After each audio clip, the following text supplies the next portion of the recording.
acara pembukaan latihan gabungan bersama Super Garuda Shield tahun 2025 ya di tempatnya di sekolah ini, yang tentunya latihan ini sendiri akan dilaksanakan mulai tanggal 25 Agustus sampai tanggal 4 September 2025 seperti yang tadi sudah dijelaskan oleh panitia atau pelaksana latihan. Kemudian latihan ini sendiri melibatkan 6.501 personel, terdiri dari 13 negara sahabat yang ikut berpartisipasi dalam latihan ini. Antara lain, Indonesia mengirimkan 4.105 pasukan, kemudian Amerika Serikat 1.347, Australia 254 orang, Kanada 35 orang, Inggris 3 orang, Jepang 490 personel, Korea Selatan 100 personel, Belanda 84 personel, kemudian New Zealand 3 personel, Singapura 62 personel, Jerman 4 personel, Prancis 10 personel, dan Brazil 4 orang yang akan terlibat dalam Latgabma Super Garuda Shield tahun 2025 ini sendiri. Dan ada juga beberapa negara seperti Indonesia, Amerika, Australia, Jepang, dan Prancis ikut mengirimkan alutsistanya terlibat dalam latihan Latgabma Super Garuda Shield. Kemudian untuk latihan ini sendiri meliputi beberapa tempat, yaitu di Seskoal, di tempat ini sendiri ada Staff X atau Staff Exercise, kemudian di Sat Cyber TNI, Tanjung Priok, Batu Raja, dan Dabo Singkep.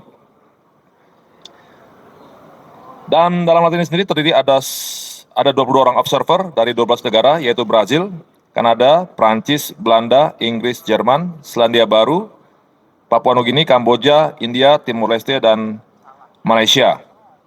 Dan tentunya latihan ini sendiri ditujukan dalam rangka meningkatkan kerjasama, dalam rangka hubungan diplomasi pertahanan kita Indonesia secara strategis, dan juga untuk meningkatkan kemampuan atau skill dari prajurit kita, baik di negara kita sendiri maupun negara-negara yang ikut terlibat dalam latihan ini, sehingga ada yang saling pengertian, ada yang hubungan person to person kontak, yang tentunya akan sangat bermanfaat bagi negara kita, bagi negara-negara terlibat dalam rangka melaksanakan tugas-tugas pertahanan di kemudian hari.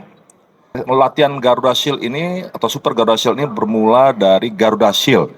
Dulu Garuda Shield itu tingkat latihannya adalah tingkat matra angkatan darat antara US Army dengan TNI AD tahun 2008. Kemudian berkembang ke kemudian hari sehingga meliputi 3 matra dan disebutlah namanya Super Garuda Shield dan diliputi oleh beberapa negara. Ya, dulunya awalnya hanya US Army, sekarang ada beberapa negara ikut terlibat juga dalam latihan ini, seperti misalnya Brazil yang tahun ini mulai terlibat di dalam latihan Super Garuda Shield yang tahun 2025, gitu ya.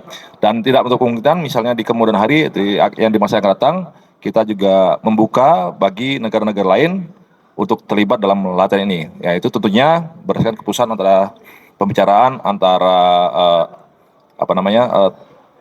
headquarter to headquarter talk atau antara Indonesia dan Amerika, karena kan ini diinisiasi oleh US Indo-PACOM.